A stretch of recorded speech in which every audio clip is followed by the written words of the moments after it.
la première fois en 26 ans, l'Afrique du Sud s'est vue octroyer un appui financier de la part du Fonds monétaire international. Portant sur 4,3 milliards de dollars, cet appui est une aide financière d'urgence accordée au titre de l'instrument de financement rapide pour répondre aux besoins urgents induits par les effets négatifs de la COVID-19 sur son économie. En effet, cette pandémie intervient dans un contexte où l'activité économique s'est affaiblie en Afrique du Sud au cours de la dernière décennie, malgré les dépenses publiques importantes, ce qui a entraîné un chômage élevé, la pauvreté et l'inégalité des revenus. L'Afrique du Sud, qui a signalé le plus grand nombre de cas de Covid-19 en Afrique subsaharienne, connaît une profonde récession économique qui vient s'ajouter à une situation de contraintes structurelles, de croissance modérée et de détérioration des acquis sociaux.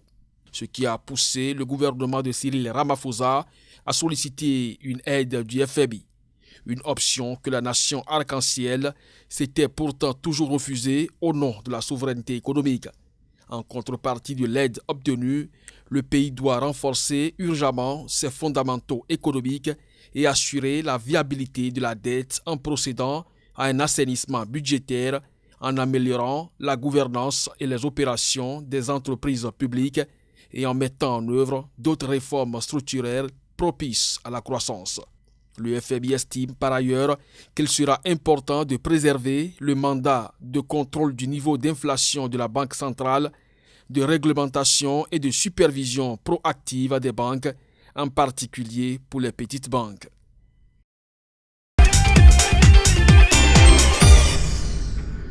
Le programme d'appui en réponse à la pandémie de Covid-19 mis sur pied en République centrafricaine vise à soutenir la validation du plan de riposte sanitaire, le renforcement des capacités d'accueil des malades atteints de Covid-19, le renforcement de la capacité de test avec une augmentation du nombre de laboratoires et la formation du personnel de santé pour le traitement des infections liées au nouveau coronavirus.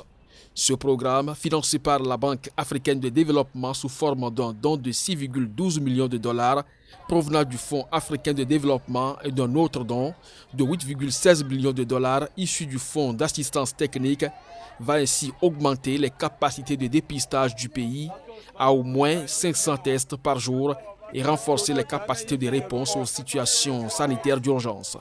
À cet effet, la Banque africaine de développement appuiera la construction, la rénovation et la fourniture d'équipements pour au moins 5 centres d'accueil des malades, au moins 5 laboratoires capables de dépister le virus et la formation de plus de 300 agents de santé à la prévention des infections. Le programme d'appui en réponse à la pandémie de Covid-19 apportera également un soutien direct aux ménages les plus vulnérables. Environ 500 exploitations, dont la moitié dirigée par des femmes, bénéficieront d'intrants agricoles durables et 1000 ménages recevront des kits alimentaires. En outre, près de 200 grandes et moyennes entreprises bénéficieront de mesures fiscales afin de pouvoir redémarrer dans des conditions plus favorables leur activité de production et garantir ainsi la préservation des emplois.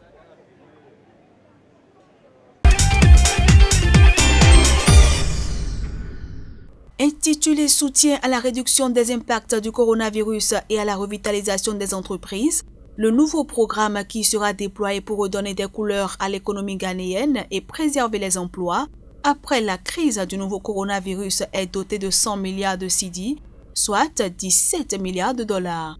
Ce programme consistera en 2 phases, dont une première à cours de juillet à décembre 2020. Il s'agit essentiellement d'une phase de stabilisation qui consistera à poursuivre certains programmes d'urgence mis en œuvre pour apporter une aide aux particuliers et aux entreprises. La seconde phase du programme qui sera mise en œuvre au cours de la période 2021-2023 mettra l'accent sur des stratégies visant à encourager la consommation de biens et de services produits localement afin de soutenir les entreprises locales et de créer des emplois. Cette deuxième phase consistera également à optimiser la réalisation de programmes de développement comme les initiatives One District, One Factory, Planting for Food and Jobs ou encore Free SHS en tenant compte des nouvelles contraintes budgétaires. Et c'est le secteur privé qui sera fortement sollicité pour financer ce nouveau programme.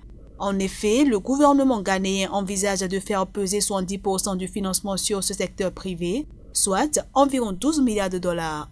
Parallèlement, il sera mis en œuvre des réformes radicales pour augmenter les recettes publiques et accroître l'efficacité de la gestion des dépenses publiques.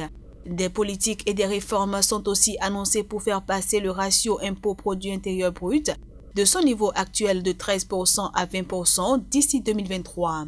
Enfin, les autorités ghanéennes qui s'attendent cette année à une croissance économique de 0,9% entendent améliorer l'environnement des affaires pour accompagner le secteur privé et attirer plus d'investisseurs.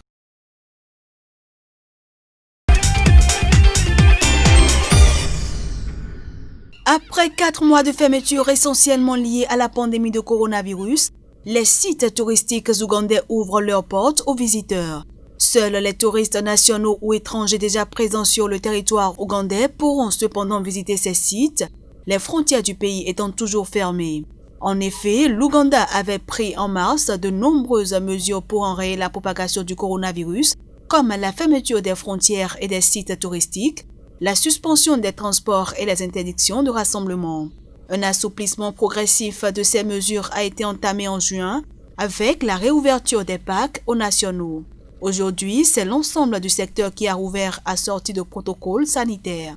Considéré comme l'une des principales sources de devises pour l'Ouganda, le tourisme génère des recettes annuelles estimées à 1,6 milliard de dollars avec 1,8 million de touristes. Parmi ces derniers, on dénombre environ 1,3 million d'étrangers. Récemment, le secteur a bénéficié d'un appui de 6 millions d'euros de l'Union européenne.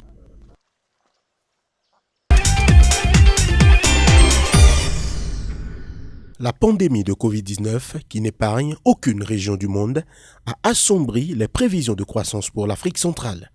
Si avant cette pandémie, la Banque africaine de développement tablait sur une croissance de 3,5% du PIB réel de la région en 2020, ce taux a été révisé à moins 2,5% dans la version la plus optimiste, soit une perte de 6,1 points de pourcentage, et à moins 4,3% dans le cas le plus pessimiste, soit une perte de 7,8 points. Ces projections sont négativement impactées par des facteurs externes liés à la baisse de la croissance mondiale, à la demande extérieure, aux réductions des investissements. Au niveau interne, on déplore l'insécurité et l'instabilité politique, les problèmes de gouvernance économique, de déséquilibre macroéconomique et le manque de diversification économique. De l'avis de certains experts, l'Afrique centrale a été touchée par la crise à travers 5 canaux essentiellement: la baisse des prix des matières premières, la chute des recettes touristiques, la baisse des transferts de migrants et des investissements directs et les difficultés dans le secteur financier. Pour corriger le tir, l'Afrique centrale doit agir vite en mettant en œuvre des programmes de développement de compétences et de capacités nouvelles adaptés aux réalités économiques actuelles et à venir. Pour la BAD, l'absence de diversification des économies, la faiblesse du capital humain, le manque d'emplois décents et de compétences appropriées sont les défis majeurs pour cette sous-région.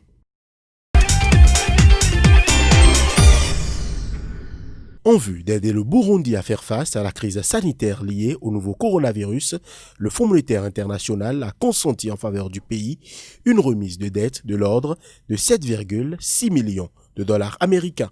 Cette mesure d'allègement concerne le service de la dette du Burundi du FMI du 21 juillet au 13 octobre 2020.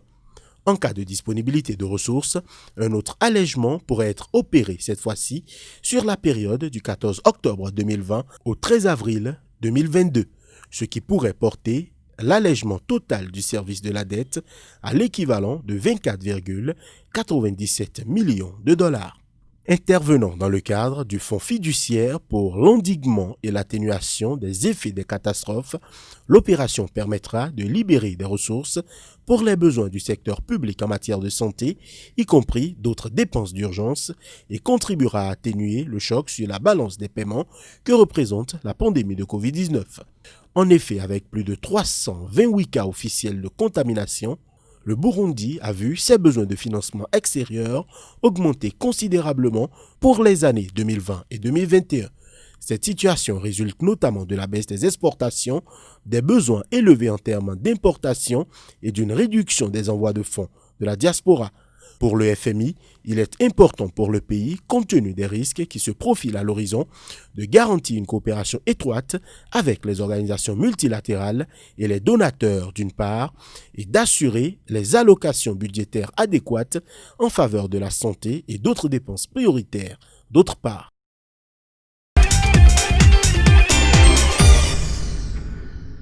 Après un relâchement à 11,4% du produit intérieur brut en 2020, pour cause de crise sanitaire liée à la pandémie de Covid-19, la pression fiscale sera portée à 12,7% du produit intérieur brut en 2021 au Cameroun, puis à 13,5% du produit intérieur brut en 2023.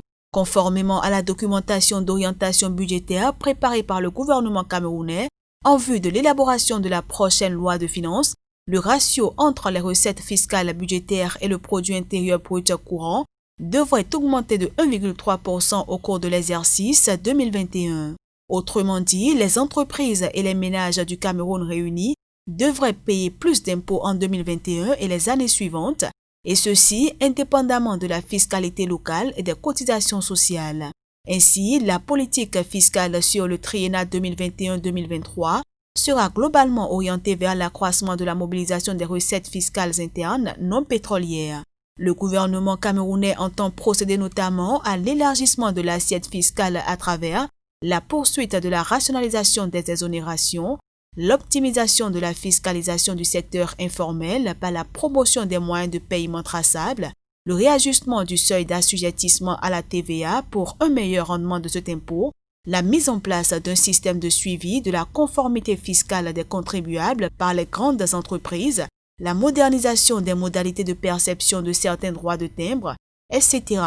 Le pays espère ainsi collecter des recettes fiscales internes non pétrolières de l'ordre de 1 955,7 milliards de francs CFA en 2021, 2 113,6 milliards en 2022 et 2 339,2 milliards en 2023.